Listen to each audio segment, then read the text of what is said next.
भगवान कृष्ण और अर्जुन नश्वर लोगों के जीवन का निरीक्षण करने के लिए भेष बदलकर पृथ्वी पर उतरे। एक भव्य महल के पास उन्होंने एक वृद्ध महिला को एक साधारण भोजन के लिए भीख मांगते देखा। एक क्रूर राजा सामने आया। उसने उसका कटोरा लात मारकर गिरा दिया और गुस्से में उस असहाय महिला को मारा। कृष्ण चुपचाप देखते रहे। जैसे ही रोती हुई महिला ने अपना सामान समेटा और दूर चली गई। कृष्ण ने अर्जुन को निर्देश दिया कि वह उनके पीछे जाए और उनके नाम पर भोजन मांगे। अर्जुन उसके साधारण घर के पास गया और पूछा, माँ, मुझे भूख लगी है, क्या मुझे भोजन मिल सकता है? अपनी गरीबी के बावजूद उस दयालु महिला ने अपना पूरा भोजन भेष बदले हुए योद्धा के साथ साझा किया।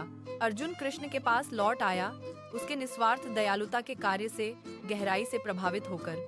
वर्षों बीत गए इससे पहले कि वे कर्म के चक्र को देखने के लिए नश्वर संसार में लौटे।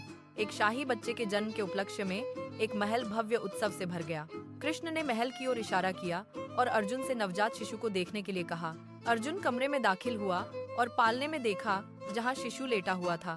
उसे यह देखकर धक्का लगा कि बच्चे ने ऊपर देखा और पूछा, क्या आप ठीक हैं, प्रिय यात्री? अर्जुन पीछे हट गया, शिशु की आंखों में चमकते ज्ञान से चकित होकर। बाहर उसने एक बीमार भूखे कुत्ते को भोजन के टुकड़े खोजने के लिए संघर्ष करते देखा।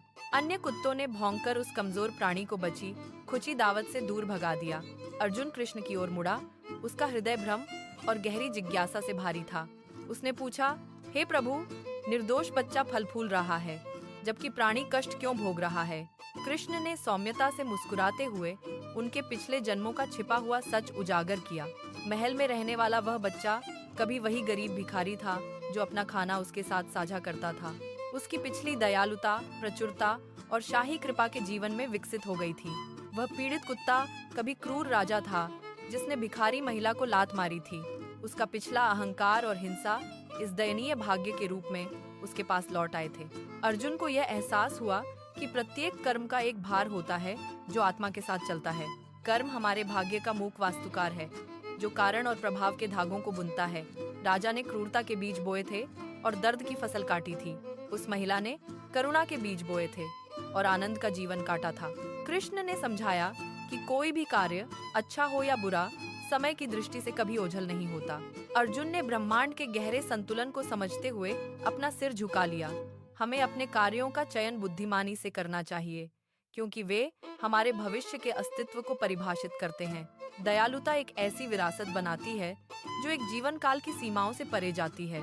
क्रूरता केवल आत्मा को पछतावे और कठिनाई के चक्र में बांधती है। दैवीय कानून यह सुनिश्चित करता है कि समय बीतने के साथ न्याय हो।